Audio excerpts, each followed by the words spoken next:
This is exactly how I'd go about retiring early, knowing everything that I know now with being in the financial industry for over 10 years now. Be sure to save this for later. Grab out a pen and paper. Here we go.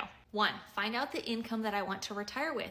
Is my current income today, if I had that coming in, whether I was working or not, would I still have to go back to work to go earn some extra money, or would I be comfortable with that?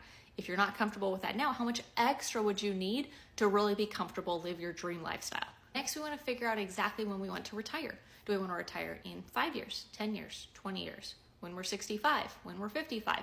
When exactly do we want to retire? And how many years is that? Then we need to figure out exactly how much our money is going to cost us in the future, because we all know there's inflation. Usually it's about 3.5% each year. Our money is worth less and less each year, ultimately because the government is printing more and more of it each year. So since there's more dollars spread around, they're ultimately worth less. So let's say you wanted $5,000 in today's dollars and you wanted to retire in, let's say, 20 years. So $5,000 a month in 2024, all the way 20 years from now, we're actually gonna need, instead of $5,000 a month, we're actually gonna need $9,900 and almost $50 a month. So let's just round it up to 10,000.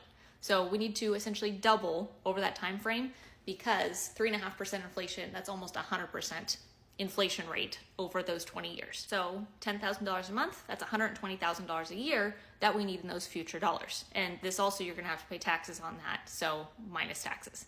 The traditional way to retire is using the 4% rule, where you take your annual income, you times it by 25. So you need $3 million total invested to be earning interest each year for you to live off of 4% each year. And this is to account also for inflation for you to be able to live for the next 30 years. Now, this isn't guaranteed. If you do your research, the 4% rule was actually not even a rule, it was a founding at the time. So you'd be really hard pressed to actually follow this and get that kind of income. But let's just say stars aligned, everything's great. $3 million is what you need, and you'll be able to live for 30 years with inflation. So we need $3 million. Let's say we're starting from ground zero. We haven't done anything yet for our future.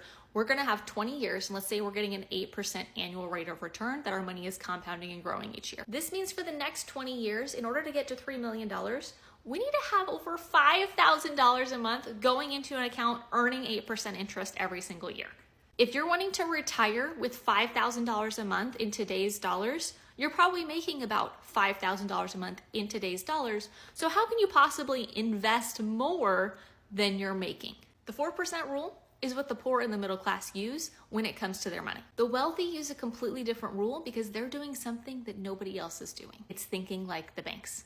Banks are investing their money hand over fist and earning great returns on it, and over leveraging their money, essentially taking that $1 and being able to use it 10 different times. The wealthy use this on a much smaller scale, usually doubling their money, so taking that same dollar and using it 2 times. Usually one for investments, but then also taking that same dollar and use it to purchase an asset or something that's going to bring them additional money. These tools vary from person to person, depending on what someone's current financial situation is and what their future financial goals are. There's no one size fits all tool or product or resource that's going to make sure that everybody reaches their financial goals. The government wants you to think that it's them, that they're going to help you reach your goals. They're like, oh, Social Security, it's going to be there. I don't know. If you look it up, it's looking to run out in 2035. So we'll see about that. But if you're not sure exactly what tools or resources that you should be using to reach your financial goals, most people, they have a 401k.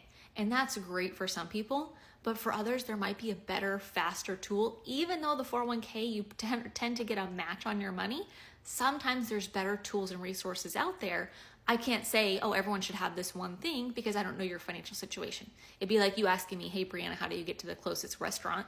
I'd be like, well, I don't know where you live. I don't know what kind of food you like. I don't know exactly where you are or what restaurants are closest to you. That would be silly. But that's what pretty much everyone is looking for. What's the one thing that everybody should have? And there's no one right answer. When you're ready to reach your financial goals, when you're ready to know exactly what you should be doing every single month without totally blowing out your budget, having to go get a second full-time job just to save for retirement, be sure to follow, and I'm looking forward to helping you reach your financial goals.